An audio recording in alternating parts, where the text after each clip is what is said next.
ഞങ്ങളും ക്രൂശിക്കപ്പെട്ട ക്രിസ്തുവിനെ പ്രസംഗിക്കുന്നു. ദൈവത്തിന് വലിയ നാമം മഹത്വപ്പെടട്ടെ. ദൈവത്തിന് സ്തോത്രം. നമ്മുടെ ചിന്താവിഷയം യഥാസ്ഥാനപ്പെടുവീൻ എന്നുള്ളതാണ്. യഥാസ്ഥാനപ്പെടുവീൻ വേണമെങ്കിൽ ഒരു നല്ല വാക്ക് പറയാം. റെസ്റ്ററേഷൻ എന്ന് വേണമെങ്കിൽ പറയാം, അല്ലെങ്കിൽ റിക്കവറി എന്ന് വേണമെങ്കിൽ പറയാം, റീഇൻസ്റ്റേറ്റ്മെൻറ്റ് എന്ന് വേണമെങ്കിൽ പറയാം. വാക്ക് പറയുന്ന ഏതായാലും യഥാസ്ഥാനപ്പെടുവീൻ. ശരിയായി നമ്മെ ആക്കിയിരുന്ന സ്ഥാനത്ത് നിന്ന് സ്ഥാനം തെറ്റിപ്പോയി. നമ്മെക്കുറിച്ച് ദൈവം ആഗ്രഹിക്കുന്ന സ്ഥാനത്ത് നിന്ന് നമ്മുടെ സ്ഥാനം തെറ്റിപ്പോയി. ആ സ്ഥാനത്തേക്ക് നാം മടങ്ങി വരിക. അതാണ് നഷ്ടപ്പെട്ടു പോയതിലേക്ക് നാം മടങ്ങി വരിക. നഷ്ടപ്പെട്ടു പോയത് നമുക്ക് തിരികെ പ്രാപിക്കുക. നഷ്ടം വന്നുപോയി, പക്ഷേ ആ നഷ്ടപ്പെട്ടത് നാം തിരികെ പ്രാപിക്കുക, തിരികെ നാം വാങ്ങുക, ദൈവസന്നിധിയിൽ പ്രാർത്ഥിച്ച് വാങ്ങുക. റെസ്റ്ററേഷൻ, യഥാസ്ഥാനപ്പെടുക. നാം അനേകം കാര്യങ്ങൾ ചിന്തിച്ചു. റീമോൾഡിങ്, വീണ്ടും പണിയുന്നു. ഏത്? ക്ലേ പോട്ട്, കളിമൺ പാത്രം. കളിമൺ പാത്രം റീമോൾഡ് ചെയ്തെടുത്തു. കൊശവൻ പാത്രം പണിതുകൊണ്ടിരിക്കുകയായിരുന്നു, പക്ഷേ പണിതുകൊണ്ടിരിക്കുമ്പോൾ തന്നെ അത് ചീത്തയായിപ്പോയി. പക്ഷേ കൊശവൻ അതിന് യത്നം നിർത്തിയില്ല, പ്രയത്നം നിലച്ചില്ല. കൊശവൻ പിന്നെയും പണിതുകൊണ്ടിരുന്നു. എങ്ങനെ? അത് നഷ്ടപ്പെട്ടത്, ചീത്തയായിപ്പോയത് ഉടച്ച് ഒടിച്ച് കുഴച്ച് വീണ്ടും ഒരു പുതിയ പാത്രം മെനഞ്ഞു. റീമോൾഡിങ്. കർത്താവ് നമ്മെ മോൾഡ് ചെയ്തുകൊണ്ട് വരികയായിരുന്നു. ഒരു വിശുദ്ധനായി നമ്മെ മോൾഡ് ചെയ്യുകയായിരുന്നു. ഒരു സുവിശേഷകനായി നമ്മെ മോൾഡ് ചെയ്യുകയായിരുന്നു. കർത്താവിൻ്റെ ഒരു ശിഷ്യനായി നമ്മെ മോൾഡ് ചെയ്യുകയായിരുന്നു. കർത്താവ് നമ്മെ അങ്ങനെ മോൾഡ് ചെയ്തുകൊണ്ട് വരുന്നു. കർത്താവ് നമ്മെ പണിതുകൊണ്ട് വരികയായിരുന്നു. മോൾഡ് ചെയ്യുന്നു. ദൈവത്തിന് സ്തോത്രം. പക്ഷേ ആ കർത്താവിൻ്റെ ആഗ്രഹം നിവർത്തിച്ചില്ല. അതുകൊണ്ട് കർത്താവ് തള്ളിക്കളഞ്ഞില്ല, ഉപേക്ഷിച്ചില്ല. കർത്താവ് നമ്മെ വീണ്ടും ചേർത്തു. എങ്ങനെ? ഒരു പുതിയ പാത്രമാക്കി തീർത്തു. ചീത്തയായി പോയ പാത്രം കുശവൻ ബന്ധപ്പെട്ട് കഷ്ടപ്പെട്ട് അധ്വാനിച്ച് വിയർത്തൊലിച്ച് അത് വീണ്ടും ഇടിച്ച് പൊട്ടിച്ച് പൊടിച്ച് കുഴച്ച് അത് പുതിയ പാത്രമാക്കി തീർത്തു. Remoulding of the clay pot. അതും ചിന്തിച്ചു. വീണ്ടും നാം ചിന്തിച്ചു recovery of the lost axe. കോടാലി നഷ്ടപ്പെട്ടു പോയി. നഷ്ടപ്പെട്ടു പോയ കോടാലി, പ്രവാചക ശിഷ്യൻ നിലവിളിച്ചു, അയ്യോ യജമാനെ, എൻ്റെ കോടാലി നഷ്ടപ്പെട്ടു പോയല്ലോ, അത് യോർദാനാറ്റിലേക്ക് പോയല്ലോ, അതിൽ താണുപോയല്ലോ, ഞാൻ കടം വാങ്ങിയ കോടാലിയായിരുന്നു എന്ന് പറഞ്ഞു. ആ കോടാലി, നഷ്ടപ്പെട്ടു പോയ കോടാലി, അത് കിട്ടുന്നതിന് വേണ്ടി പാവം ആ പ്രവാചക ശിഷ്യൻ അതിനുവേണ്ടി എലീശാ പ്രവാചകനോട് പറഞ്ഞു, അയ്യോ യജമാനെ, നഷ്ടപ്പെട്ടു പോയല്ലോ, അത് കോടാലിയുടെ പൂൾ ഇളകിപ്പോയെന്ന് ഞാൻ അറിഞ്ഞില്ല കർത്താവേ. നമുക്കത് പറയാം, കർത്താവേ, ശുശ്രൂഷയുടെ കോടാലി ഇന്ന് പൂള് മാറി അത് എറിഞ്ഞ് നഷ്ടപ്പെട്ടു പോയി. ശുശ്രൂഷ ഉണ്ടായിരുന്നു, നല്ലപോലെ ശുശ്രൂഷ ചെയ്തിരുന്നു, പക്ഷേ കോടാലി ഇളകിപ്പോയത് അറിഞ്ഞില്ല. അതിന് കോടാലി കയ്യിൽ നിന്ന് കോടാലി ഇളകിപ്പോയത് അറിഞ്ഞില്ല. ശബ്ദം കേട്ടുകൊണ്ടിരുന്നു, വെട്ടിക്കൊണ്ടിരുന്നു, പക്ഷേ മരം മുറിയുന്നില്ല.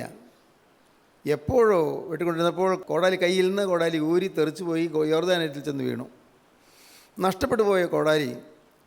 അപ്പോൾ പ്രവാചകൻ ഒരു മരത്തിൻ്റെ കമ്പ് വെട്ടി ആ കോടാലി നഷ്ടപ്പെട്ടിടത്തേക്ക് എറിഞ്ഞു. അവിടെ മരത്തിൻ്റെ കൊമ്പ് അവിടെ വീണപ്പോൾ ആ മണ്ണിൽ പൊതഞ്ഞുപോയ, നദിയുടെ അടിയിലുള്ള എക്കൽ മണ്ണിൽ പൊതഞ്ഞുപോയ ആ കോടാലി പയ്യെ പയ്യെ പയ്യെ പൊങ്ങി വന്നു. അത് ഓളങ്ങൾ ചലിപ്പിച്ച് കോടാലി കരയ്ക്കോടെടുത്തു. പ്രവാചക ശിഷ്യൻ അത് കൈ നീട്ടിയെടുത്തു. സന്തോഷമായി. നഷ്ടപ്പെട്ട തിരികെ കെട്ടി, നഷ്ടപ്പെട്ടു പോയ കോടാലി തിരികെ കെട്ടി, നഷ്ടപ്പെട്ടു പോയ ശുശ്രൂഷ തിരികെ കെട്ടി. ദൈവത്തിന് സ്തോത്രം. നാം പിന്നീട് ചിന്തിച്ചു, ഏലിയ പ്രവാചകനെ റിവൈവ് ചെയ്തു. റിവൈവൽ ഓഫ് ഏലിയ. ഇന്ന് നമുക്ക് റീഗെയിനിങ് ഓഫ് സെയിൻറ്റ് പീറ്റർ, അതാണ് ചിന്തിക്കാനുള്ളത്. മർക്കോസിൻ്റെ സുവിശേഷം 16-ാം അധ്യായം 7-ാം വാക്യം നമുക്ക് വായിക്കാം. നഷ്ടപ്പെട്ടു പോയിരുന്നു, പക്ഷേ റീഗെയിൻ ചെയ്തു. അതെങ്ങനെയാണ്? വായിക്കാം. നിങ്ങൾ പോയി അവൻ്റെ ശിഷ്യന്മാരോടും പത്രോസിനോടും അവൻ നിങ്ങൾക്ക് മുമ്പേ ഗലീലയ്ക്ക് പോകുന്നുവെന്ന് പറവീൻ. അവൻ നിങ്ങളോട് പറഞ്ഞതുപോലെ അവിടെ അവനെ കാണുമെന്ന് പറവീനെന്ന് പറഞ്ഞു. ദൈവത്തിന് സ്തോത്രം. നിങ്ങൾ പോയി അവൻ്റെ ശിഷ്യന്മാരോടും പത്രോസിനോടും അവൻ നിങ്ങൾക്ക് മുമ്പേ ഗലീലയ്ക്ക് പോകുന്നുവെന്ന് പറവീൻ. അവൻ നിങ്ങളോട് പറഞ്ഞതുപോലെ അവിടെ അവനെ കാണും എന്ന് പറവീൻ എന്ന് പറഞ്ഞു. കർത്താവായ യേശുക്രിസ്തുവിനെ ക്രൂശിച്ചതിന് ശേഷം ശിഷ്യന്മാരെല്ലാം ചിതറിപ്പോയി. എല്ലാവരും ദുഃഖിതരായിപ്പോയി. എല്ലാവരും മുഖം വാടിയവരായി തീർന്നു, ഹൃദയവും വാടിപ്പോയി, മുഖം മ്ലാനമായിപ്പോയി. പ്രതീക്ഷകളെല്ലാം നഷ്ടപ്പെട്ടല്ലോ. ഈ ഇസ്രായേൽ ജനതയെ ഇന്ന് ഭരിച്ചുകൊണ്ടിരിക്കുന്ന റോമൻ സീസറുടെ ഭരണാധികാരത്തിൽ നിന്ന് മോചനം തരുവാൻ, സ്വാതന്ത്ര്യം തരുവാൻ യേശുക്രിസ്തു വന്നു എന്നാണ് അവർ വിചാരിച്ചിരുന്നത്. വലിയ അത്ഭുതങ്ങൾ നടക്കുമെന്ന് വിചാരിച്ചു. കുഷ്ഠരോഗികൾക്ക് സൗഖ്യം കൊടുത്തു, അതപ്പോൾ അത്ഭുതമാണ് നടന്നത്. കണ്ണുകൊണ്ടിന് കാഴ്ച കൊടുത്തു, അത്ഭുതമാണ് നടന്നത്. 12 കൊല്ലം രക്തവാർച്ച ഉണ്ടായിരുന്ന സ്ത്രീക്ക് സൗഖ്യം കൊടുത്തു, അത്ഭുതമാണ് നടന്നത്. 18 കൊല്ലം കൂന് ബാധിച്ചിരുന്ന സ്ത്രീക്ക് സൗഖ്യം കൊടുത്തു, അത്ഭുതമാണ് നടന്നത്. 38 കൊല്ലം തളർന്നു കിടന്ന മനുഷ്യന് അവനും സൗഖ്യം പ്രാപിച്ച് കർത്താവ് സൗഖ്യം കൊടുത്തു, അതും അത്ഭുതമാണ്. അതുപോലൊരു ഇനിയൊരു വലിയ മഹാത്ഭുതം നടക്കും. റോമൻ സീസറുടെ ഭരണാധികാരത്തിൽ നിന്ന് ഇസ്രായേൽ ജനത യഹൂദ ജാതിയെ വീണ്ടെടുക്കാൻ ഇറങ്ങി വന്ന വീണ്ടെടുപ്പുകാരനാണ് എന്ന് യേശുവിനെക്കുറിച്ച് അവർ വിചാരിച്ചിരുന്നു. പക്ഷേ പ്രതീക്ഷകളെല്ലാം അസ്തമിച്ചു. എപ്പോൾ? യേശുവിനെ ക്രൂശിച്ചപ്പോൾ. അവർ കൂടെ തന്നെ ഉണ്ടായിരുന്നു അതുവരെയും. ഗെത്സമൻ തോട്ടത്തിൽ കർത്താവ് പ്രാർത്ഥിച്ചുകൊണ്ടിരിക്കുമ്പോൾ അങ്ങ് തോട്ടത്തിൻ്റെ വാതുക്കൽ ശിഷ്യന്മാരുണ്ട്. അവരിൽ 3 പേരെ കർത്താവ് പ്രത്യേകിച്ച് വിളിച്ചുകൊണ്ടുപോയി, പത്രോസിനെയും യാക്കോബിനെയും യോഹന്നാനെയും പ്രത്യേകിച്ച് വിളിച്ചുകൊണ്ടുപോയി അവരോട് പറഞ്ഞു, നിങ്ങൾ ഇവിടെ ഇരുന്ന് പ്രാർത്ഥിപ്പീന്ന് പറഞ്ഞു. കർത്താവ് ഏകനായി പിന്നെയും മുന്നോട്ട് പോയി. ദൈവത്തിന് സ്തോത്രം. കർത്താവ് പോയി നിലത്ത് കവിണ്ണ് കിടന്ന് കർത്താവ് നിലവിളിക്കാൻ തുടങ്ങി, പിതാവേ കഴിയുമെങ്കിൽ ഈ പാനപാത്രം എങ്കിൽ നീക്കണമേ എന്ന്. ദൈവത്തിന് സ്തോത്രം. ശിഷ്യന്മാർ കർത്താവ് തിരിച്ചു വരുമ്പോൾ അങ്ങനെ ഗാഠമായി ഉറങ്ങുകയാണ്. ഗാഠനിദ്ര, മയക്കം പിടിച്ചുറങ്ങി. അവർ ക്ഷീണിതരായിരുന്നു. എന്തുകൊണ്ടോ അവർ ക്ഷീണിതരായിപ്പോയി. ഒരുപക്ഷെ ആത്മീയമായ അവരുടെ ജാഗരണക്കുറവ് കൊണ്ടാണോ എന്നൊക്കെ അറിയാൻ പാടില്ല. അവർ വരാൻ പോകുന്ന അപകടത്തെക്കുറിച്ച് അവർക്കൊന്നും പിടികിട്ടിയില്ലെങ്കിലും മനസ്സാകെ അസ്വസ്ഥമായിരുന്നു. അവർ ഉറങ്ങിപ്പോയി. കർത്താവ് പറഞ്ഞു, ജഡം ബലഹീനമാണ്, ആത്മാവ് ഒരുക്കമുള്ളത്. ജഡം ബലഹീനമാണ്. നിങ്ങൾ എന്നോട് ജാഗരിക്കേണ്ടതായിരുന്നു. ഞാൻ അനുഭവിക്കുന്ന യാതന നിസ്സാരമല്ല. എൻ്റെ ശരീരത്തിൽ നിന്ന് വിയർപ്പ് തുള്ളികൾ വരുന്ന രക്തത്തുള്ളികളാണ്. അത്രമാത്രം എൻ്റെ ശരീരം വലിഞ്ഞു മുറുകി, എൻ്റെ രക്തധമനികൾ പൊട്ടി ഞാൻ അവിടെ കിടന്ന് കരയുകയായിരുന്നു. നിങ്ങൾ എന്നോടുകൂടെ പ്രാർത്ഥിക്കാനും കരയാനും നിങ്ങൾ വരുമെന്നാണ് ഞാൻ പ്രതീക്ഷിച്ചത്. വന്നില്ലല്ലോ. ദൈവത്തിന് സ്തോത്രം. വേദപുസ്തകത്തിൽ ഇങ്ങനെയൊന്നും വിസ്തരിച്ച് പറഞ്ഞിട്ടില്ല. കുറേയെല്ലാം പാവന കടത്തി പറയുകയാണ്. ദൈവത്തിന് സ്തോത്രം. പ്രിയപ്പെട്ടവരെ, പക്ഷേ അവിടെ ഒരു കാര്യം മുമ്പ് നടന്നിരുന്നു. യെരൂശലേമിലേക്ക് പോകുമ്പോൾ കർത്താവ് പറഞ്ഞിരുന്നു, നിങ്ങൾ ഒരാൾ എന്നെ തള്ളിപ്പറയും. അത് തുറന്നു പറഞ്ഞു. ശിവൻ പത്രോസേ, നിന്നെ ഞാൻ പ്രത്യേകിച്ച് അറിയിക്കുകയാണ്, ഓർമ്മപ്പെടുത്തുകയാണ്, നീ എന്നെ തള്ളിപ്പറയും. അയ്യോ കർത്താവ്, ഞാൻ തള്ളിപ്പറയുകയോ? ഇല്ല മോനെ, നീ എന്നെ തള്ളിപ്പറയും. ഇന്ന് രാത്രി കോഴി കൂവും മുമ്പേ നീ 3 വട്ടം എന്നെ തള്ളിപ്പറയും. ഇത് കർത്താവ് പറഞ്ഞിരുന്നു. ശിവൻ പത്രോസ് പറഞ്ഞു, നിനക്ക് വേണ്ടി മരിക്കേണ്ടി വന്നാലും ഞാൻ നിന്നെ തള്ളി പറയുകയില്ല. നല്ല ഉറപ്പോടുകൂടി പറഞ്ഞു. വെറുതെ സൂത്രം പറഞ്ഞതല്ല, ഉള്ളിൽ ആ ഉറപ്പുണ്ടായിരുന്നു. ഞാൻ നിനക്ക് വേണ്ടി മരിക്കേണ്ടി വന്നാൽ ഞാൻ നിന്നെ തള്ളി പറയുകയില്ല എന്ന് ശിവൻ പത്രോസ് പറഞ്ഞിരുന്നു. ദൈവത്തിന് സ്തോത്രം. എന്നാൽ സന്ദർഭം വന്നപ്പോൾ ശിവൻ പത്രോസ് തള്ളി പറഞ്ഞു പോയി. കർത്താവ് മുൻകൂട്ടി ഒരു ആലോചന കൊടുത്തിരുന്നു. ശീമോനെ, ശീമോനെ, സാത്താൻ നിങ്ങളെ കോമ്പ് പോലെ മാറ്റിയാണ്ട് നിന്നെ കൽപ്പന ചോദിച്ചു, ഞാനും നിൻ്റെ വിശ്വാസം പോയിപ്പോകാതിരിക്കാൻ നിനക്ക് വേണ്ടി അപേക്ഷിച്ചു എന്ന് കർത്താവ് പറഞ്ഞു. മുൻകൂട്ടിയെ മുന്നറിയിപ്പ് കൊടുത്തു. മുന്നറിയിപ്പുകളെല്ലാം പത്രോസ് അവഗണിച്ചു. മുന്നറിയിപ്പുകൾ അവഗണിച്ചു. ഇനി തെറ്റാത്. ദൈവം മുൻകൂട്ടി പറഞ്ഞിരുന്നു, നീ ഇന്ന് രാത്രി എന്നെ തള്ളിപ്പറയും. കോഴി കൂവുമ്പേ 3 വട്ടം തള്ളിപ്പറയും. പത്രോസ് നല്ല ഉറച്ച മനസാക്ഷിയോടെ പറയുന്നു, ഇല്ല കർത്താവ്, ഇല്ല, ഞാൻ നിന്നെ തള്ളി പറയുകയില്ല. ഞാൻ നിന്നെ തള്ളി പറയുകയോ? ഇല്ല, ഒരിക്കലും ഉണ്ടാവില്ല. അല്ല, നീ എന്നെ ഇന്ന് 3 പ്രാവശ്യം തള്ളി പറയുമെന്ന് കർത്താവ് പറഞ്ഞു. ഗെത്സമനിൽ നിന്ന് നേരെ മുമ്പോട്ട് പോയപ്പോൾ പടയാളികളും യഹൂദമത മേധാവികളും കൂടി യേശുവിനെ പിടിച്ചു. റോമൻ പടയാളികളുണ്ടായിരുന്നു. അവർ കർത്താവിൻ്റെ മുഖത്തേക്ക് തുപ്പി, കർത്താവിൻ്റെ കന്നത്തടിച്ചു. കർത്താവിൻ്റെ കണ്ണ് മൂടിക്കെട്ടിയിട്ട് പറഞ്ഞു, നിന്നെ തല്ലിയത് ആരെന്ന് നീ പ്രവചിക്കുന്നതിൽ വലിയ പ്രവാചകനാണല്ലോ, നീ നിന്നെ തല്ലിയത് ആരാണ് എന്ന് നീ ഒന്ന് പ്രവചിക്കൂ എന്ന് കർത്താവിനെ പരിഹസിച്ചു. എല്ലാം വേദനാകരമായ അനുഭവമാണ്. പത്രോസ് അവിടെ ഒരിടത്ത് ഇതെല്ലാം കേട്ടുകൊണ്ടിരിക്കുന്നുണ്ട്. പത്രോസ് 3 പ്രാവശ്യം ഒന്ന് രാത്രി തള്ളി പറഞ്ഞു, ഇവനെ ഞാൻ അറിയുന്നില്ല. കാരണം യേശുവിനെ അറിയുന്നവനാണ് എന്ന് വന്നുപോയാൽ പത്രോസിനെയും പിടികൂടുമെന്ന് പത്രോസിന് ഭയമുണ്ടായി. യേശുവിൻ്റെ അനുയായിയെയും പിടികൂടുമെന്ന് പത്രോസിന് ഭയമുണ്ടായി. എനിക്കും ഈ വലിയ കഷ്ടത വരുമല്ലോ എന്ന് ഭയമുണ്ടായി. അതുകൊണ്ട് കർത്താവ് തന്ന വചനങ്ങളെല്ലാം മറന്നുപോയി. എല്ലാം വിട്ടിട്ട് പത്രോസ്, എല്ലാം മറന്നുപോയിട്ട് പത്രോസ് യേശുവിനെ നിശിതമായി തള്ളി പറഞ്ഞു. ശപിക്കുവാനും പ്രാകുവാനും തുടങ്ങിയെന്നാണ് വേദപുസ്തകം പറയുന്നത്. ശപിക്കുവാൻ തുടങ്ങി. ഞാനവനെ അറിയുന്നില്ല. നീ അവൻ്റെ കൂട്ടത്തിലുള്ളവനായിരുന്നില്ലേ? ഇല്ലെന്ന്, ഞാനവനെ അറിയുന്നില്ല. ഞാൻ കണ്ടിട്ടുണ്ട്, നിൻ്റെ ഉച്ചാരണം ഒളിവാക്കുന്നല്ലോ, നിൻ്റെ ശബ്ദം പോലും, നിൻ്റെ ഉച്ചാരണം പോലും യേശുവിൻ്റെ ശിഷ്യന്മാരുടെ രീതിയിലാണല്ലോ. നോ, ഞാനവനെ അറിയുന്നില്ല. 3 വട്ടം പത്രോസ് തള്ളി പറഞ്ഞു. മുന്നറിയിപ്പുകൾ അവഗണിച്ചു. വീഴ്ചയുടെ ഒന്നാമത്തെ കാരണം അതാണ്, മുന്നറിയിപ്പുകൾ അവഗണിക്കുന്നു. മുന്നറിയിപ്പുകൾ നമുക്ക് തരുന്നുണ്ട് കർത്താവ്. അനേകം മുന്നറിയിപ്പുകൾ നമുക്ക് തരുന്നു. നമുക്ക് ഓരോരുത്തർക്കും മുന്നറിയിപ്പ് തരുന്നുണ്ട്. കിട്ടുന്ന മുന്നറിയിപ്പുകളെ നാം അവഗണിച്ചാൽ അപകടമാണ്. പത്രോസ് തള്ളി പറഞ്ഞു. പത്രോസ് നോക്കുമ്പോൾ കർത്താവിനെ തൂണിനോട് വെച്ച് കെട്ടുന്നു. തൂണിലേക്ക് പുറകോട്ട് ചേർത്ത് കെട്ടിയിട്ട് പടയാളികൾ 2 പടയാളികൾ 2 വശത്ത് നിന്നിട്ട് ചാട്ടവാറുണ്ട് ഞാൻ അടിക്കുന്നു. ഓരോ അടി ഏൽക്കുമ്പോഴും ചാട്ടവാറിൻ്റെ അറ്റം ചൂണ്ടക്കൊളുത്തുള്ള അണികൾ ഉള്ളതാണ്. അത് പുറത്ത് വന്ന് വീഴുന്നു. വലിച്ചെടുക്കുമ്പോൾ ശരീരത്തിലെ തൊലിയും മാംസവും കീറിക്കൊണ്ട് വരുന്നു. ഇതുപോലെ പുറം തല്ലിപ്പൊളിച്ചു ഒഴുചാല് പോലെ കീറിയെന്നാണ് തിരുവചനം പറയുന്നത്. കർത്താവ് ഇതെല്ലാം അനുഭവിക്കുന്ന 1000 വർഷം മുൻപ് 22-ാം സങ്കീർത്തനത്തിൽ ദാവീദ് പറഞ്ഞു, ദീർഘസ്യായി ദാവീദ് പറഞ്ഞു, അവർ എൻ്റെ മുതുകിലേക്ക് അടിച്ചു ഒഴുചാല് പോലെ കീറിയെന്ന്. ദൈവത്തിന് സ്തോത്രം. ഇതെല്ലാം മുൻകൂട്ടി പറഞ്ഞിരുന്നതാണ്. കർത്താവ് ഈ അടിയെല്ലാം ഏറ്റ് നിന്നയെല്ലാം ഏറ്റ് നിൽക്കുമ്പോഴുണ്ട് അവർ, നീ യഹൂദന്മാരുടെ രാജാവാണല്ലേ നീ പറയുന്നത്, ഇതാണ്ട് ഇരിക്കട്ടെ, നിനക്കൊരു കിരീടം, ഒരു മുൾമുടി, മുള്ളുകൊണ്ടുള്ള കിരീടം, നല്ല കാരിരുമ്പാണി പോലത്തെ മുള്ളുകളാണ്. അത് തലയിൽ വെച്ചിട്ട് അടിച്ചു. തലയോട്ടി പൊട്ടി ചിലത് അങ്ങ് തുളച്ച് കയറിയിട്ട് കണ്ണിൽ അതിൻ്റെ അറ്റം വന്നു. അത് ചോരത്തുള്ളികൾ കണ്ണിലേക്ക് വീണുകൊണ്ടിരുന്നു. ഇവർ ശിഷ്യന്മാരെല്ലാം പരപ്പിലായി. എല്ലാവരും ഓടി ഒളിച്ചു, എല്ലാവരും. പക്ഷേ യോഹന്നാസ്ലീഹ ഓടി ഒളിച്ചില്ല. ഇതെല്ലാം കണ്ടുകൊണ്ട് സഹിക്കുക വയ്യാത്ത വേദനയോട് നിൽക്കുകയാണ്. പത്രോസ് എവിടെ? ശിഷ്യന്മാരിൽ പ്രധാനമായി പത്രോസ് എവിടെ? പത്രോസിനെ കാണുന്നില്ല. പത്രോസ് ഓടിക്കഴിഞ്ഞു. ദൈവത്തിന് സ്തോത്രം. പ്രിയപ്പെട്ടവരെ, ദൈവത്തിൻ്റെ മുന്നറിയിപ്പുകൾ കിട്ടിയിട്ടും പത്രോസ് അത് അവഗണിച്ചു, അതിനെ വില കൊടുത്തില്ല. അനേകരിന്നങ്ങനെയാണ്. ദൈവത്തിൻ്റെ മുന്നറിയിപ്പ് കിട്ടി, പക്ഷേ അവഗണിക്കുന്നു. വരാൻ പോകുന്ന നാശത്തെക്കുറിച്ച് ദൈവം മുന്നറിയിപ്പുകൾ തരുന്നുണ്ട്. ഇന്നത്തെ നിലയിൽ നീ ജീവിക്കുന്നുവെങ്കിൽ ദൈവരാജ്യത്തിൽ കടക്കുകയില്ല എന്ന് കർത്താവ് വ്യക്തമായിട്ടാണ് പറഞ്ഞു തരുന്നത്. ഇന്നത്തെ ഈ സ്ഥിതിയിലാണ് നിൻ്റെ ജീവിതമെങ്കിൽ, ഇന്നത്തെ ഈ അവസ്ഥയിലാണ് നിൻ്റെ ഹൃദയമെങ്കിൽ, മോനെ നീ ദൈവരാജ്യത്തിൽ കടക്കുകയില്ല. വ്യക്തമായിട്ടാണ് കർത്താവ് പറയുന്നത്. മോളെ, ഇന്നത്തെ ഈ ആറ്റിറ്റ്യൂഡ്, ഈ അനുഭവമാണ് നിനക്കുള്ളതെങ്കിൽ, ഇന്നത്തെ ഈ സ്ഥിതിയാണ് നിനക്കുള്ളതെങ്കിൽ നീ ദൈവരാജ്യത്തിൻ്റെ പടി കാണുകയില്ല, ദൈവരാജ്യം കാണുക പോലും ഇല്ലെന്നാണ് കർത്താവ് പറയുന്നത്. ദൈവത്തിന് സ്തോത്രം.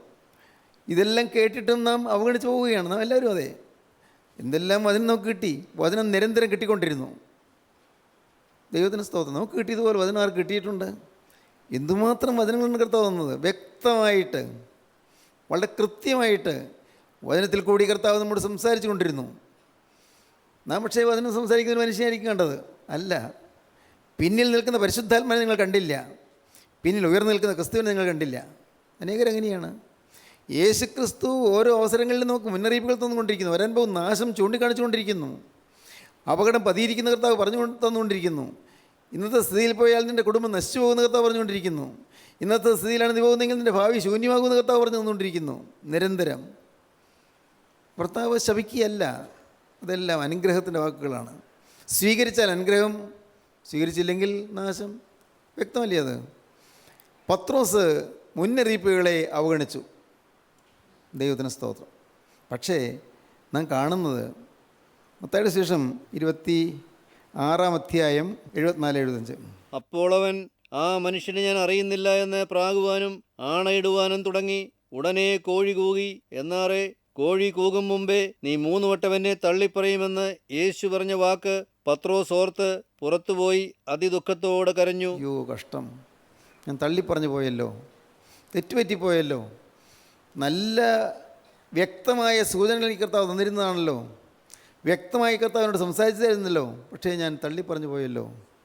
പത്രോസ് അതിദുഃഖത്തോടെ പുറത്തുപോയി കരഞ്ഞു. തെറ്റുപറ്റി, വലിയ ദുഃഖം വന്നു. പക്ഷേ യഥാസ്ഥാനപ്പെട്ടില്ലപ്പോൾ. യഥാസ്ഥാനപ്പെട്ടില്ല. ദുഃഖമുണ്ടായി, തെറ്റുപറ്റിയെന്ന് മനസ്സിലായി, പക്ഷേ യഥാസ്ഥാനപ്പെട്ടില്ല. ദൈവത്തിന് സ്തോത്രം. അന്ന് കർത്താവിനെ ക്രൂശിച്ചതിന് ശേഷം ശിഷ്യന്മാരെന്നേരം ഓടിപ്പോയെങ്കിലും അവരെല്ലാവരും സിഹിയോൻ മാളികയിൽ ഒരുമിച്ച് കൂടി ഇരിക്കുകയാണ്. അപ്പോൾ അതിൽ ഇസ്കരിയോത്ത് യൂദ ഇല്ലല്ലോ, അവൻ ഒറ്റിക്കൊടുത്ത് പോയല്ലോ. അപ്പോൾ പിന്നെ 10 പേരെയേ കാണുന്നുള്ളൂ. ഒരാളാരാ നോക്കിയപ്പോൾ പത്രോസ് കൂടെ ഇല്ല. പത്രോസ് കൂടെ ഇരിക്കുന്നില്ല. എല്ലാവരും പത്രോസ് എവിടെ? പാവങ്ങൾ ശിഷ്യന്മാർക്ക് മനസ്സിലായില്ല പത്രോസ് എവിടെ പോയി. അപ്പോഴാണ് മഗ്ദലന മറിയാം ഓടി വരുന്നു.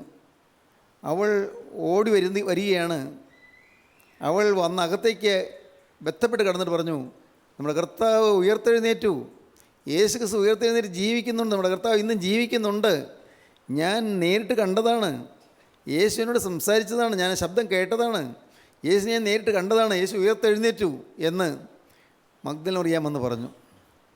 അപ്പോൾ ഒരു ഏങ്ങലടി കേൾക്കാം. എവിടെ നിന്ന് ഏങ്ങലടി? ആ സിഹിയോൻ മാളികയുടെ ചുവരിൻ്റെ പുറത്ത്, മുറിക്ക് പുറത്ത് ചുവരിൽ തല ചുവരിലേക്ക് ചാരി വെച്ചുകൊണ്ട് പത്രോസ് ഇരുന്ന് കരഞ്ഞുകൊണ്ടിരിക്കുകയായിരുന്നു. ഞാൻ എൻ്റെ നാഥനെ തള്ളിപ്പറഞ്ഞു പോയല്ലോ എന്നുള്ള ദുഃഖം കൊണ്ട് കരഞ്ഞുകൊണ്ട് ആ സിഹിയോൻ മാളികയുടെ മുറിയുടെ ചുമരിന് പുറത്ത്, വാതിലിനും പുറത്ത് ആരും കാണുന്നില്ല, പക്ഷേ ശിമോൻ പത്രോസ് അവിടെ നിന്ന് കരഞ്ഞുകൊണ്ടിരിക്കുകയായിരുന്നു. എനിക്ക് ഈ കൂട്ടത്തിൽ കടന്നു വന്നിരിക്കാൻ എനിക്ക് യോഗ്യതയില്ല, അനുഗ്രഹിക്കപ്പെട്ട ദൈവമക്കളകത്തിരിക്കുന്നു, അവരാരും എന്നെപ്പോലെ ഈ ദുഷ്ടത ചെയ്തില്ലല്ലോ, ഞാൻ മുന്നറിയിപ്പ് കിട്ടിയിട്ടും അവഗണിച്ച് ഞാൻ പിന്നെയും എൻ്റെ കർത്താൻ തള്ളിപ്പറഞ്ഞു പോയല്ലോ, കഷ്ടം, എനിക്കിത് വന്നു പോയല്ലോ എന്നെല്ലാമുള്ള ദുഃഖത്തോടുകൂടി പത്രോസ് അകത്തേക്ക് കിടക്കാൻ ഒരിക്കലും മനസ്സ് വരാതെ, ഞാൻ ദുഷ്ടനല്ലേ, ഞാൻ തള്ളി പറഞ്ഞവനല്ലേ എന്നുള്ള ചിന്തയോടുകൂടി പത്രോസ് പുറത്ത് ഇങ്ങനെ കരഞ്ഞുകൊണ്ടിരിക്കുകയാണ്. അന്നേരമാണ് മഗ്ദലന മറിയാം എന്ന് പറയുന്നത്. അത് കേട്ടപ്പോൾ ഒരു ഏങ്ങലടി ശബ്ദം കേട്ടു, ഒരു വിങ്ങൽ കേട്ടു, വിതുമ്പൽ കേട്ടു. സ്തോത്രം. അത് പത്രോസിൻ്റെതായിരുന്നു. കേൾക്കാൻ കാരണം എന്താണ്? എന്നാൽ മർക്കോസിൻ്റെ ശേഷത്തിൽ കണ്ടത് അതാണ്. മർക്കോസിൻ്റെ ശേഷത്തിൽ 16-ാം അധ്യായത്തിൽ എന്താണ്? നിങ്ങൾ പോയി അവൻ്റെ ശിഷ്യന്മാരോടും പത്രോസിനോടും അവൻ നിങ്ങൾക്ക് മുമ്പേ ഗലീലയ്ക്ക് പോകുന്നുവെന്ന് പറവീൻ, അവൻ നിങ്ങളോട് പറഞ്ഞതുപോലെ അവിടെ അവനെ കാണുമെന്ന് പറവീൻ എന്ന് പറഞ്ഞു. ദൈവത്തിന് സ്തോത്രം. എൻ്റെ ശിഷ്യന്മാരോടും പത്രോസിനോടും പോയി പറയുവീൻ ഞാൻ ജീവിക്കുന്നുവെന്ന്. ഞാൻ ജീവിച്ചിരിക്കുന്നതെന്ന് എൻ്റെ ശിഷ്യന്മാരോടും പത്രോസിനോടും പോയി പറയുവീൻ. വലിയ അർത്ഥമുണ്ട് അതിന്. ഞാൻ ജീവിച്ചിരിക്കുന്നതെന്ന് ശിഷ്യന്മാരോട് അറിയിക്കുവീൻ, പക്ഷേ പത്രോസിനോടും അറിയിപ്പീൻ. കാരണം കർത്താവിനറിയാം പത്രോസ് ഇപ്പോൾ ദുഃഖിതനായിരിക്കുകയാണെന്ന്. കർത്താവിനറിയാം പത്രോസ് വളരെ നിരാശയോടെ കരഞ്ഞുകൊണ്ടിരിക്കുകയാണെന്ന്. കർത്താവിനറിയാം തെറ്റുപറ്റിപ്പോയല്ലോ എന്നുള്ള ആ വേദനയോടെ ഏങ്ങലടിച്ചുകൊണ്ടിരിക്കുകയാണെന്ന് കർത്താവിനറിയാം. പത്രോസിനെ കുറിച്ച് കർത്താവിനറിയാം. നിത്യനായ ദൈവത്തിന് എല്ലാം അറിയാമല്ലോ. കർത്താവ് നിരാശയോടെ ഇരിക്കുന്നതിനെ ആശ്വസിപ്പിക്കാൻ വേണ്ടി പറയുകയാണ്, നിങ്ങൾ പോയി പറയുവീൻ ഞാൻ ജീവിച്ചിരിക്കുന്നതെന്ന് എൻ്റെ ശിഷ്യന്മാരോടും പത്രോസിനോടും പോയി പറയുവീൻ. വേറൊരർത്ഥമുണ്ട്. ശിഷ്യന്മാരോട് പറയുവീൻ, ഇപ്പോൾ പത്രോസ് ശിഷ്യന്മാരുടെ ഗണത്തിൽ നിന്ന് മാറിപ്പോയി, നഷ്ടപ്പെട്ടു പോയി. ശിഷ്യന്മാരുടെ ഗണത്തിലുണ്ടായിരുന്നു, ശിഷ്യന്മാരുടെ ഗണത്തിൽ ഇപ്പോൾ ഇല്ല. ഇപ്പോൾ ശിഷ്യന്മാരുടെ ആ കൂട്ടത്തിൽ നിന്ന് പുറന്തള്ളപ്പെട്ടു പോയി. ഉണ്ടായിരുന്നു, ഒരു കൃപയുണ്ടായിരുന്നു, ഒരു ശുശ്രൂഷയുണ്ടായിരുന്നു, അനുഗ്രഹീതമായ സഹവാസം ഉണ്ടായിരുന്നു, പക്ഷേ ഇന്ന് ശിഷ്യന്മാരുടെ ഗണത്തിൽ പെടുന്നില്ല. അതുകൊണ്ടാണ് എൻ്റെ ശിഷ്യന്മാരോടും പത്രോസിനോടും ഞാൻ ജീവിച്ചിരിക്കുന്നതെന്ന് പോയി പറയുവിൻ. And Peter. ദൈവത്തിന് സ്തോത്രം. വാച്ച്മാൻ നീ എന്ന് പറയുന്ന ഒരു അനുഗ്രഹീതനായ ദേവദാസൻ എഴുതിയ ഒരു പുസ്തകത്തിൽ 12 ബാസ്ക്കറ്റ് ഫുൾ എന്ന് പറയുന്ന ഒരു പുസ്തകത്തിൽ ഞാൻ വായിച്ചു. അതിൻ്റെ ഒരു അധ്യായം ആൻഡ് പീറ്റർ എന്നാണ്. ആൻഡ് പീറ്റർ, പത്രോസിനോടും. വലിയ അർത്ഥമുണ്ടതിന്. പ്രിയപ്പെട്ടവരെ, നമ്മുടെ ഓരോരുത്തരുടെയും വീഴ്ച കർത്താവ് കാണുന്നു. കർത്താവ് അപ്പോഴും നമ്മൾ വെറുക്കുന്നില്ല. നമ്മൾ ഓരോരുത്തരെയും താഴ്ച കർത്താവ് കാണുന്നു. അപ്പോഴും കർത്താവ് നമ്മെ നിരസിക്കുന്നില്ല. കർത്താവ് ശവിച്ച് തള്ളുന്നവനല്ല, കർത്താവ് ഉപേക്ഷിച്ച് കളയുന്നവനല്ല, കർത്താവ് ഇറക്കി വിടുന്നവനല്ല, കർത്താവ് കൂട്ടിച്ചേർക്കുന്നവനാണ്. നമ്മുടെ ജീവിതത്തിൽ തെറ്റുകൾ പറ്റി, ശരിയാണ്. മുന്നറിയിപ്പ് ഉണ്ടായിട്ടും തെറ്റുകൾ പറ്റി, ശരിയാണ്. മുന്നറിയിപ്പുകൾ കിട്ടിയിട്ടില്ലേ? ഉണ്ട്, തീർച്ചയായിട്ടും. വ്യക്തിപരമായ മുന്നറിയിപ്പുകൾ പലർക്കും കിട്ടിയിട്ടുണ്ട്. വ്യക്തിപരമായി ദൈവാത്മാവ് നിങ്ങൾ സംസാരിച്ചിട്ടുണ്ട്. അനേകം പേർക്ക് അനുഗ്രഹീതമായ ചില വാഗ്ദാനങ്ങൾ കർത്താവ് തന്നിട്ടുണ്ട്. കർത്താവിൻ്റെ ആത്മാവ് നമ്മോട് പലരോടും സംസാരിച്ചപ്പോൾ അനേകം വാഗ്ദാനങ്ങൾ തന്നിട്ടുണ്ട്. പക്ഷേ ആ വാഗ്ദാനങ്ങളൊക്കെ എവിടെ? ശിമോന് വാഗ്ദാനം കിട്ടിയതല്ലേ? ശിമോന് കിട്ടിയ വാഗ്ദാനം ശിമോൻ നഷ്ടപ്പെടുത്തി കളഞ്ഞു. ബർയോന ശിമോനെ നീ ഭാഗ്യവാൻ, യോഹന്നാനവനായ ശിമോനെ, ബർയോന ശിമോനെ, ബർ പുത്രൻ, ബർയോന ശിമോനെ യോഹന്നാൻ്റെ മകനായ ശീമോനെ, നീ ഭാഗ്യവാൻ, ജഡരക്തങ്ങളല്ല നിനക്ക് വെളിപ്പെടുത്തി തന്നത് എന്ന് കർത്താവ് പറഞ്ഞതാണ്. അത്രയും വലിയ അനുഗ്രഹം കിട്ടിയതാണ്. പത്രോസ് വിശ്വാസം ഏറ്റു പറഞ്ഞവനാണ്. നീ ജീവനുള്ള ദൈവത്തിനായി ക്രിസ്തുവിനെ ഏറ്റു പറഞ്ഞതാണ്. പക്ഷേ ഒരു നിർണായക സമയം വന്നപ്പോൾ കിട്ടിയ വചനങ്ങളെല്ലാം മറന്നുപോയി, കിട്ടിയ അനുഗ്രഹങ്ങൾ മറന്നുപോയി, കിട്ടിയ വാഗ്ദത്തങ്ങൾ മറന്നുപോയി. പത്രോസ് കർത്താവിനെ തള്ളി പറഞ്ഞുപോയി. ദൈവത്തിന് സ്തോത്രം. പത്രോസ് പുറത്തിറങ്ങി നിൽക്കുകയാണ്. ഒരു അനുഗ്രഹീതമായ ഒരാശയം പറയട്ടെ. നമ്മെ ആശ്വസിപ്പിക്കുന്ന പരിശുദ്ധാത്മാവ് നമ്മോട് പറയുന്നു, മോനെ, നീ എന്നെ തള്ളി പറഞ്ഞവനാണെങ്കിലും ഞാൻ നിന്നെ സ്നേഹിക്കുന്നു. മോളെ, നീ എന്നെ ഉപേക്ഷിച്ചവളാണെങ്കിലും ഞാൻ നിന്നെ സ്നേഹിക്കുന്നു. നീ തിരികെ വരാൻ ഞാൻ ആഗ്രഹിക്കുന്നു. നിന്നെ പഴയ സ്ഥാനത്തേക്കാക്കുവാൻ ഞാൻ ആഗ്രഹിക്കുന്നു. ശിഷ്യന്മാരുടെ ഗണത്തിൽപ്പെട്ടവനായിരുന്നു നീ. ശിഷ്യന്മാരുടെ ഗണത്തിലേക്ക് നിന്നെ ചേർക്കാൻ ഞാൻ ആഗ്രഹിക്കുന്നു. ശിഷ്യന്മാരുടെ ഗണത്തിൽ, എൻ്റെ അപ്പോസ്തലന്മാരുടെ ഗണത്തിൽ നിന്നെ പെടുത്തുവാൻ ഞാൻ ആഗ്രഹിക്കുന്നു. എല്ലാം നീ നഷ്ടപ്പെടുത്തി. ഇതുവരെയുള്ള നിൻ്റെ ജീവിതത്തിൽ നിനക്ക് നഷ്ടങ്ങൾ ഏറെ സംഭവിച്ചു പോയി. പക്ഷേ മോനെ, ഞാൻ നിന്നെ ഉപേക്ഷിക്കുന്നില്ല. നീ എൻ്റെ ശിഷ്യന്മാരുടെ കൂടെ ഞാൻ നിന്നെ ചേർക്കാനാണ് നിന്നെ വിളിക്കുന്നത്. ഞാൻ ജീവിച്ചിരിക്കുന്നെന്ന് എൻ്റെ ശിഷ്യന്മാരോടും പത്രോസിനോടും പോയി പറയുവീൻ. ഇന്ന് ഈ ശിഷ്യന്മാരുടെ കൂട്ടത്തിൽ നിൽക്കുന്നില്ല. നീ പുറന്തള്ളപ്പെടുകയും എന്ന് നിനക്ക് തന്നെ തോന്നുന്നു. ആരും നിന്നെ തള്ളിക്കളഞ്ഞതല്ല, നീ സ്വയം പുറത്താക്കിയതാണ്. ആരും നിന്നെ തള്ളിക്കളഞ്ഞിട്ടില്ല, പക്ഷേ നീ സ്വയം പുറത്തായി. ശരിയാണ്. പക്ഷേ നീ ഒരു കാര്യം അറിയൂ, ഞാനിപ്പോഴും നിന്നെ സ്നേഹിക്കുന്നു. ഹല്ലേലൂയ, ദൈവത്തിന് സ്തോത്രം. ഇപ്പോഴും സ്നേഹിക്കുന്ന ദൈവത്തിൻ്റെ അത്ഭുതകരമായ ആ കാരുണ്യമാണ്, കാരുണ്യ തികവാണ് നമ്മളിവിടെ കാണുന്നത്. സ്തോത്രം. ദൈവത്തിൻ്റെ വലിയ നാമം മഹത്വപ്പെടട്ടെ. യഹോവേ, നീ അകൃത്യങ്ങളെ ഓർമ്മ വെച്ചാൽ കർത്താവേ, ആര് നിലനിൽക്കും? എങ്കിലും നിന്നെ ഭയപ്പെടുവാൻ തക്കവണ്ണം നിൻ്റെ പക്കൽ വീണ്ടെടുപ്പുണ്ട്. യഹോവേ, നീ എൻ്റെ അകൃത്യങ്ങളെ ഓർമ്മ വെച്ചാൽ കർത്താവേ, ആര് നിലനിൽക്കും? സംഘത്തിനകാരൻ പറയുകയാണ്, ദാവീദ് പറയുകയാണ്, ഞാൻ അകൃത്യത്തിൽ വീണുപോയി, പാവം വന്നുപോയി. പക്ഷേ കർത്താവേ, എൻ്റെ അകൃത്യങ്ങളെ നീ ഓർമ്മ വെച്ചാൽ കർത്താവേ, ആര് നിലനിൽക്കും? ആർക്കും നിലനിൽക്കാൻ ഒക്കുകയില്ലല്ലോ.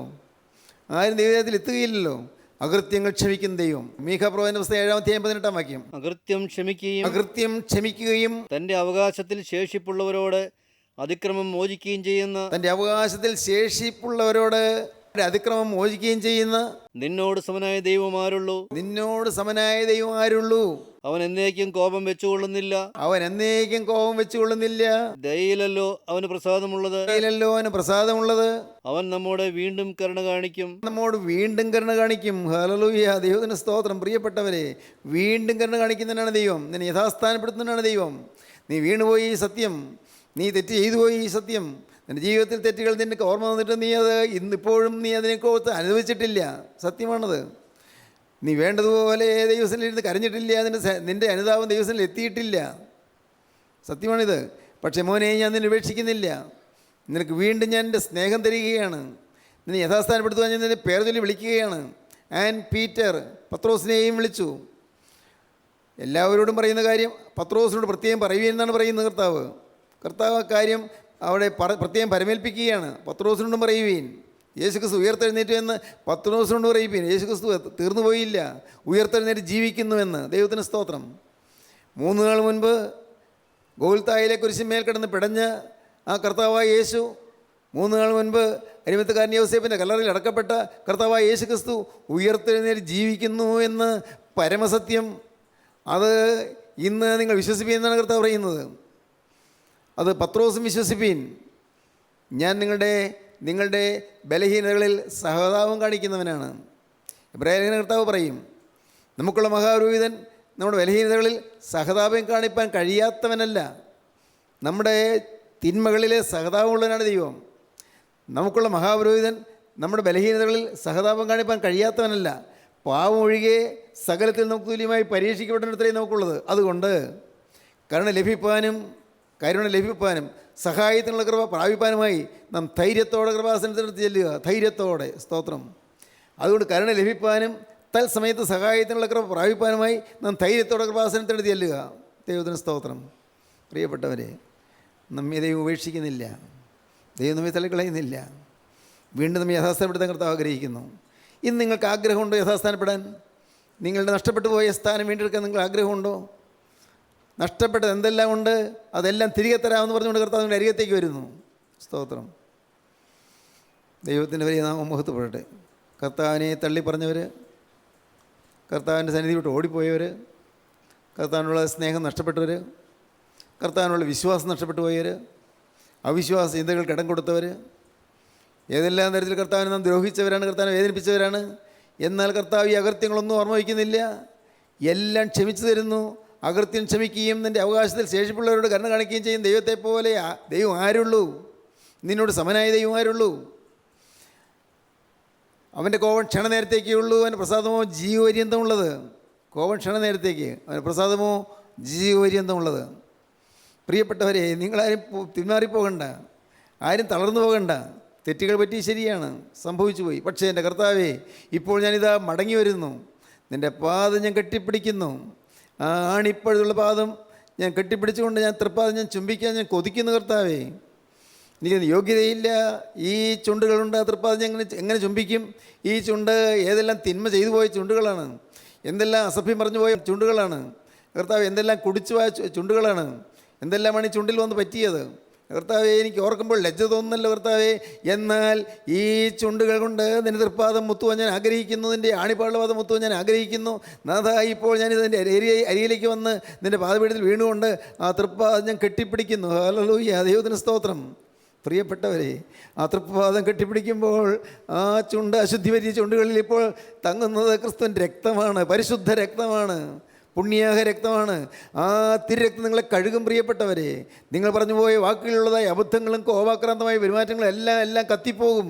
ആ തിരുരക്തത്തിലെല്ലാം മുങ്ങിപ്പോകും, ആ തിരുരക്തത്തിലെല്ലാം കഴുകപ്പെട്ടു പോകും. ദൈവത്തിന് സ്തോത്രം. നിങ്ങൾ ഓടി വരുവീൻ, നിങ്ങൾ ഈ പാദം കെട്ടിപ്പിടിക്കുകയും നിങ്ങൾ പാദത്തിൽ നിങ്ങൾ ചുംബിപ്പീൻ, ആ പാദത്തിൽ നിങ്ങൾ വീഴുകയും ദൈവം ഒരു വാക്ക് പറയുകയും, നാഥ, എൻ്റെ ജീവിതത്തിൽ എഴുതാത്തതെല്ലാം സംഭവിച്ചു പോയി, എന്നാൽ ഇപ്പോൾ ഞാനിതാ തിരിച്ചു വരുന്നു. എന്നെ നീ കൈക്കൊള്ളണമേ, എന്നെ സ്വീകരിക്കണമേ. എന്തെല്ലാമാണ് ഞാൻ പറഞ്ഞത്, എന്തെല്ലാമാണ് ഞാൻ ചെയ്തത്? എൻ്റെ ദൈവമേ, എൻ്റെ ജീവിതത്തിൽ സംഭവിക്കരുതാത്തതായ കാര്യങ്ങൾ അനേകം സംഭവിച്ചു പോയി. എന്നാൽ ഇപ്പോൾ നാഥ, ഞാൻ എഴുതിലേക്ക് വന്ന് നിൻ്റെ കരുണയ്ക്ക് വേണ്ടി യാചിക്കുന്നു, നിൻ്റെ തൃപ്പാദം ഞാൻ ചുംബിക്കുന്നു. എന്നെ കൈക്കൊള്ളണമേ. നീ തട്ടി മാറ്റുന്നവനല്ല, നീ ചേർത്ത് കൊള്ളുന്നവനാണ്. കർത്താവേ, ഞാൻ വിശ്വസിക്കുന്നു. നിൻ്റെ സ്നേഹം അപാരമാണ്, അപാരമായ സ്നേഹം, അമൂല്യമായ സ്നേഹം, നിസ്തുലമായ സ്നേഹം. കർത്താവേ, ഈ ദിവ്യ സ്നേഹത്തിന് മുമ്പിൽ വന്ന് ഞാനിതാ വീഴുന്നു, ഞാനിതാ താഴുന്നു, ഞാനിതാ ചുംബിക്കുന്നു, ഞാൻ നിന്നെ കെട്ടിപ്പിടിക്കുന്നു. നിന്നോട് ചേർന്നുള്ള പുതിയ യാത്രയ്ക്കായി ഞാൻ ഒരുങ്ങുന്നു. നന്ദിയോടെ ഞാൻ നിന്നെ സ്തുതിക്കുന്നു. നന്ദിയോടെ സ്തോത്രം. ദൈവത്തിന് മഹത്വം. ഹല്ലേലൂയ, ദൈവത്തിന് സ്തോത്രം. ജീവനുള്ള ദൈവമേ, കരുണയുള്ള കർത്താവേ, ഞങ്ങളെ ആളാം പ്രതി അറിയുകയും സ്നേഹിക്കുകയും ചെയ്യുന്ന ഞങ്ങളുടെ വാഴ്ത്തപ്പെട്ട കർത്താവേ, അവിടുത്തെ പാദപീഠത്തിലേക്ക് വന്ന് ഈ തീരുമാനങ്ങളെടുപ്പാൻ ഞങ്ങൾക്ക് തന്ന കൃപയ്ക്കായി ഞങ്ങൾ നിന്നെ സ്തുതിക്കുന്നു, ഞങ്ങൾ നിന്നെ സ്തോത്രം ചെയ്യുന്നു. കർത്താവേ, എല്ലാവരെയും അനുഗ്രഹിക്കണമേ. ഉയർത്തപ്പെട്ട കരങ്ങളിൽ എൻ്റെ നാഥൻ കയറി പിടിക്കണമേ. കർത്താവേ, ആ കരങ്ങളിൽ പിടിച്ച് നിൻ്റെ മക്കളെ അവിടുന്ന് ഉദ്ധരിക്കണമേ എന്ന് പ്രാർത്ഥിക്കുന്നു. പാവമില്ലാത്ത ജീവിതത്തിൻ്റെ സൗഖ്യം അനുഭവിക്കാൻ ഈ മക്കൾക്ക് ഭാഗ്യം നൽകണമെന്ന് പ്രാർത്ഥിക്കുന്നു. എൻ്റെ നാഥ, അവിടുത്തെ രണ്ടാമത്തെ ഒരു രണ്ട് മക്കളെല്ലാവരെയും ഒരുക്കണമേ. യേശു ക്രിസ്തുവിൻ്റെ ജയകരമായ നാമത്തിൽ പ്രാർത്ഥിക്കുന്നു. കൃപയോടെ കേൾക്കണമേ. ആമീൻ.